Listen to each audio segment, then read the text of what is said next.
This was the most emotionally challenging project for, I think, both of us that certainly I've ever been a part of, because there was an element of really needing to honor the Wilsons and their point of view.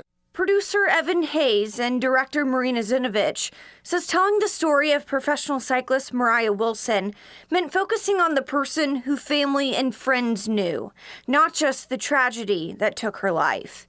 Wilson, known as Mo, was shot and killed in Austin in May 2022. Her killer, Kaitlin Armstrong, was later convicted of murder and sentenced to 90 years in prison following a trial in November 2023. The filmmakers say the documentary, The Truth and Tragedy of Moriah Wilson, is about far more than the crime itself. It's really about Mo. It's her life. It's her growing up, finding out about her as an athlete, and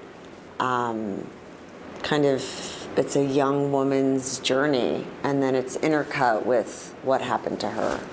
Hayes says the project began after reading a story about Wilson that highlighted her life and character. When I read an article from Bicycling Magazine that really focused on the family and focused on Moriah and who she was, that was the kind of galvanizing moment of, there's a film here to make that is about a person who was exceptional. He says he met with the Wilson family and then attended the trial and spent time with them, something he says shaped the entire film. It provided a point of view that was totally different from what everybody else was experiencing. Through home videos, old footage from races, and Wilson's own writing from her diary, the documentary traces her journey from a young girl to a rising star in professional cycling. We got all these kind of intimate details of their family,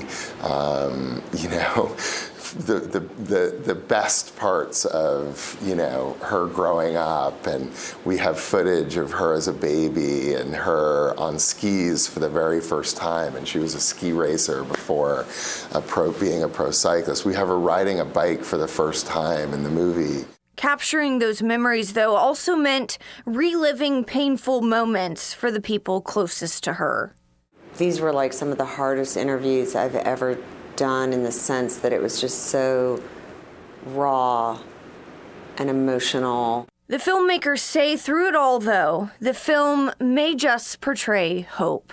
Someone said to me after the movie finished, I can't believe I cried that much and watched something so tragic and yet feel so positive at the end. And that's what we were hoping for. Hayes and Zinovich say they also hope the documentary brings attention to the Moriah Wilson Foundation, which supports youth cycling, outdoor recreation, and access to sports.